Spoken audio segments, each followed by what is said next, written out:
Learn all about living in Zirahuén, Mexico from expat Terry Baumgart in this video interview with expats in Mexico. I live in Zirahuén, Michoacán, and that's almost halfway between Pátzcuaro and Uruapan.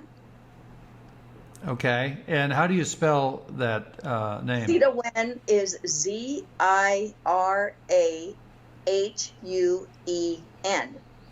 How in the world did you get to that little town in Michoacan?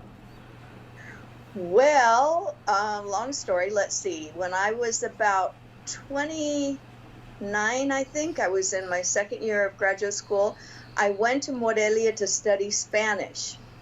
And so I got to know Michoacan because in my Spanish class we traveled a little bit. And so I think we went to Zirahuén that time, but I'm not 100% sure. But then I came back again, and I wound up going to Zirahuén with the family that I had lived with. And I just thought it was a sweet town, although in those days it was definitely more muddy streets and less paved streets. Now it's got a little bit more paved streets. And it's on a really nice lake. It's a small lake but deep, and at that time it was surrounded by pine trees. And I grew up in Sacramento, California, but my grandparents, both sides, one lived there full time and the other side had a cabin. So I was really used to being around Lake Tahoe and loved that. So I think I keep calling it a mini Lake Tahoe, although some people say it's not like Lake Tahoe, but it's doesn't have snow or anything. But we're up at 7,000 feet, so it's definitely cooler up there. So that's how large of a town is it? Oh, I don't know. I've asked many times. I'm guessing around maybe 5,000 people, but I'm not 100% sure. And how far is it from Pátzcuaro? Takes me about 20 to 25 minutes. Yeah, so it's like a suburb of Pátzcuaro. Well, almost, yeah. A little windy road to get there. Yeah, sure, yeah. But So yeah, I go to Pátzcuaro a lot because we don't have a post office, we don't have a gas station. It's a pretty small town. Are there any other expats that live in your town? I think there's maybe 4 to 6, depending. There's a couple that come back and forth, but not very many people that are expats. Yeah. So you bought a house there? Well, we bought this this halfway made house that never was finished, and we had it built. And how long ago was that? You've been in there for a while. Yeah, I think we've been in there about 11 years now. We've been in Michoacan about, I think, 12 or 13 years now. Okay. So yeah. Describe your house. It's big. It's one story. We built it for older people. So smart. Yes. And so you can drive up the side of the house and come in to the side door with no stairs. The front has nice stairs because it's kind of up on a hill. But, and we have, wide entryways and all that kind of thing. And it turned out that my husband broke his hip for the first time while we were building, so we were so glad. Oh yeah, for sure, for sure. Yeah. When you say big, how big? I'm guessing it's around 4,000 square feet, I think. That's a good sized place, absolutely. And yeah, because it's one story, it really feels big, Sure. And it has lots of glass in front, and it has a lot of property in front and a lot of property in back on both sides. So it's totally private. Sounds lovely. Yeah, I love it there. And you have a view of the lake? Of the lake, yeah. Really oh, nice. Marvelous. And how much did you pay for that? Well, I'm not sure. We paid too much for the lot. I'm not going to tell you how much, but my husband said the person that owned it is a difficult person. Anyway, she would not budge in the price. And in fact, I went to see the property first because I knew it was expensive and I didn't think we could really buy that. And when I came back home, I said to Jim, I saw this really beautiful property, but it's expensive. And he went out to see it and he just fell in love with it. He says, we're buying it. So the house itself, I think, probably cost, I want to say, maybe maybe 150, 200,000, something like that. Yeah, and then eventually the back property, we didn't own that originally. And some expats that had moved down to South America, they let me kind of care for it. And that gets me into my donkey story and my first donkey. But anyway, so I was caretaking this property, and they really wanted to sell it. And my husband wasn't really interested, and I still had some of my own money. So he was not against it, but he just didn't want to spend that money. So I said, well, what about if I buy it? So I bought the whole back property. So that's how we have a nice place for animals and growing things. And what kind of animals do you have there? I now have 5 donkeys. Wow. And we have about 6 dogs. We did have a horse, but I sold the horse when I started getting more donkeys. And we have 2 chickens and a rescued small parrot inside the house. Yeah. I grew up in suburbia, so this is like, I feel like I'm a little ranch girl now. You know, I just really enjoy it. And for the first time this year, we're growing the very back lot we hadn't been using. And so we cleared it, and we are growing corn and other vegetables. Oh, I have a small vegetable garden too, but this one's big. So that's fun. That's cool. I would assume that that small town of Michoacan is the cost of living is pretty low there. Very low. Yes.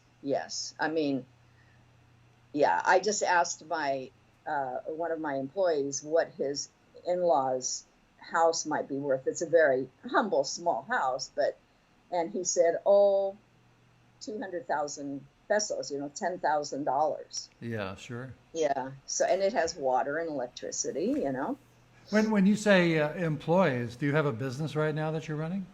No, it's just to help caretake the property. Oh, okay. And then I have nurses now, full-time nurses for my husband. So sure. And that's pretty economical too compared to the United States. Very. I mean, there's no way that I could do what I'm doing in the U.S. Do you have a live-in nurse for your husband? We have 24-hour nurses that come in about a week at a time. I have one that comes for a whole week from Monday to Saturday, and then a weekend shift, and then another nurse that comes Monday through Saturday, and they just live there. Oh, I see. May I ask what that would cost? If somebody has an issue like that. I think it's about $1,000 a month is what I'm paying, which is really reasonable. $1,000 a month for 24-hour care? Yeah. Yes. That's wonderful. That's really great and highly competent. They're pre-bachelor level nurses, but it doesn't matter to me because they know what they're doing. They've all worked in hospitals, and to get the pre-bachelor level nursing degree, you have to do some practicum where you're working in hospitals. So they're all young, but they're all really good. And I have a couple Prebachelor nurses that live on the island of Janitzio.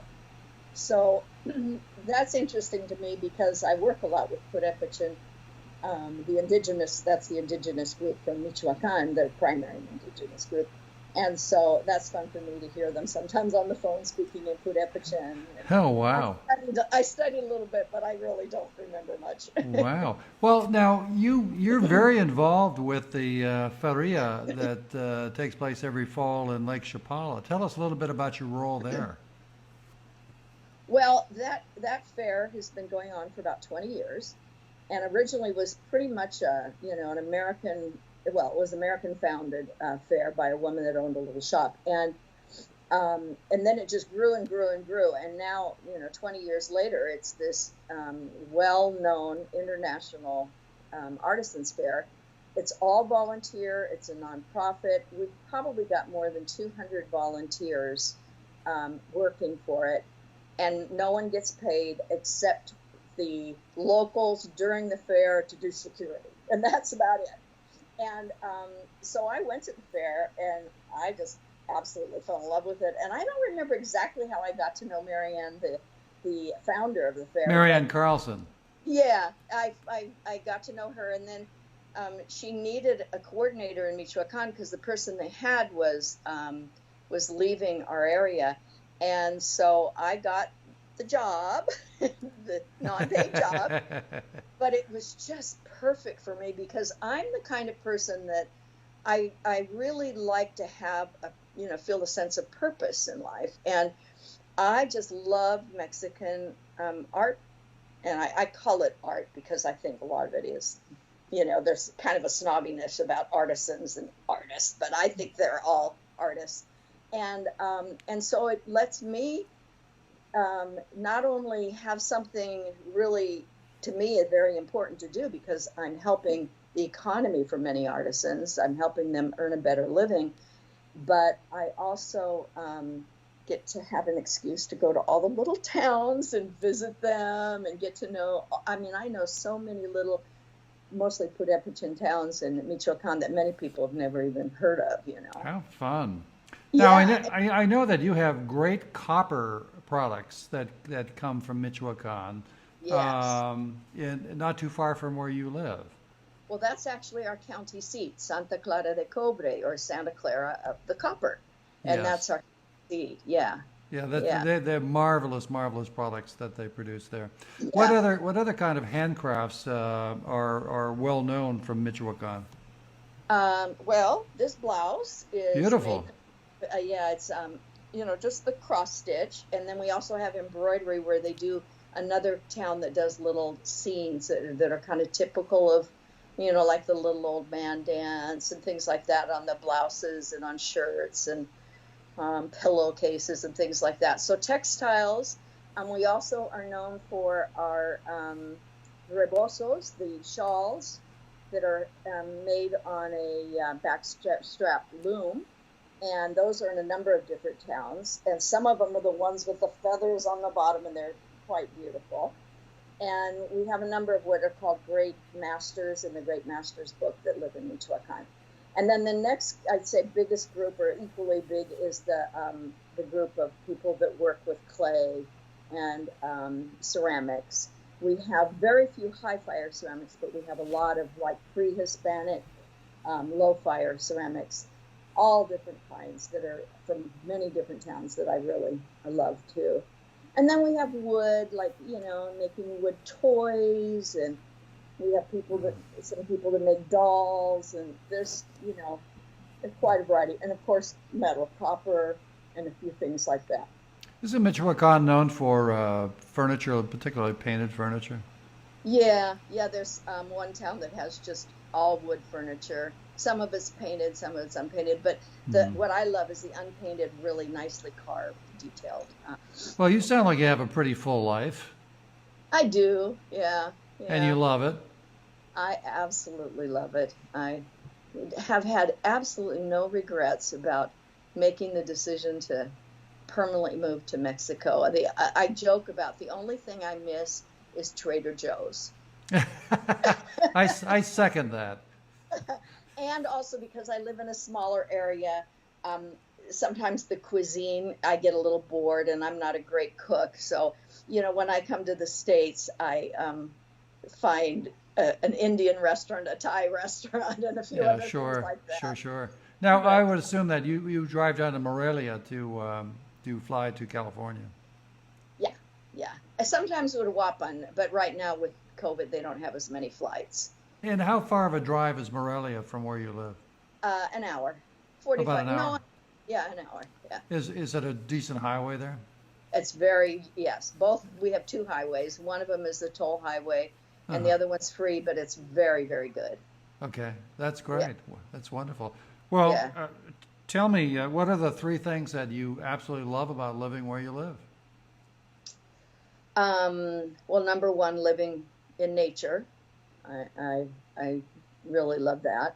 The community, interestingly, a few long-term expats had told me, oh, I don't think you'd like it there because the people are really, they don't like foreigners and this kind of stuff. And I have really integrated into the community, and I just love the community. I mean, not everybody, of course, but in terms of like joining in with the Senior Citizen Women's Ballet Folklorico group has given me a sense of connection with women my age, and we have lots of fun, although the last year and a half, obviously, we haven't done that, but we still, keep contact. I keep contact with my better friends. And then I also, in a small community, because I've read that, it's hard to, feel like you're part of the Mexican community, but in a smaller town, I feel like it's a little bit easier, especially if your Spanish is halfway decent. And so I feel like I feel at home there. And I don't feel, even though there's a joke about, I would say to one of my employees, I'd say, oh, who owns that house down there outside of town? Which, nobody's ever there. And he goes, oh, gente de afuera, people from outside. And I'd say, well, like, where is afuera? And he'd say, Morelia, so even if you lived in Morelia, you were an outsider, But yeah. I had the sweetest thing happen right before the virus. There's a guy who's an activist in our community. We have a local kind of agrarian community, and we have the indigenous community. And one of the activists in one of those communities, I gave him a ride one day, and he said something about me, and I said, oh, yeah, but I'll always be gente de afuera. And he goes, no, you're one of us. And I went, oh, that really shocked me. You're part of the home team now. Yeah. I wouldn't say 100%. I wouldn't be so presumptuous, but I do feel like I don't feel, like I'm a stranger there. Well, it's key, I'm sure, that anyone thinking about moving to a smaller area within Mexico needs to have a degree of fluency in Spanish. Yeah, definitely. Yeah, I mean, even like when I go to Pátzcuaro and Morelia, a lot of the waiters and waitresses speak a fair amount of English. It surprises me because those places are not quite as, they don't have as many tourists. But, they teach English in school in Mexico. And so I'm really surprised. But where I live, there's only a few people that have lived in the U.S. and come back that speak a little bit of it. I forgot to mention that I love about the area. Because of nature, I also connected with, there was a group that wanted to return to an old tradition, and that was to climb up this mountain. They call it the Cerro de la Virgen, and that's the Virgin Mountain. And they used to be, the whole town used to go up there for certain festivals, and a group decided they wanted to start doing that again, and we had a young priest, and so I joined that group and became one of the the leaders of that group, and we would climb up that mountain every month, and it was just this fabulous experience. You'd get up on top of the world, looking out at the lake. You could even see Pátzcuaro Lake. I mean, it was just so wonderful. But with the virus, I chose not to continue that, and many of them did not either. And they're starting to go again, but I am not quite ready to join them because many of them are unvaccinated. So, well, it sounds like you found your little patch of heaven there, Terry. I did. Yeah, I love it. Yeah. Listen, I really enjoyed our conversation today. Thank you. And I thank you so much, and we'll be talking soon. Great. Thanks so much.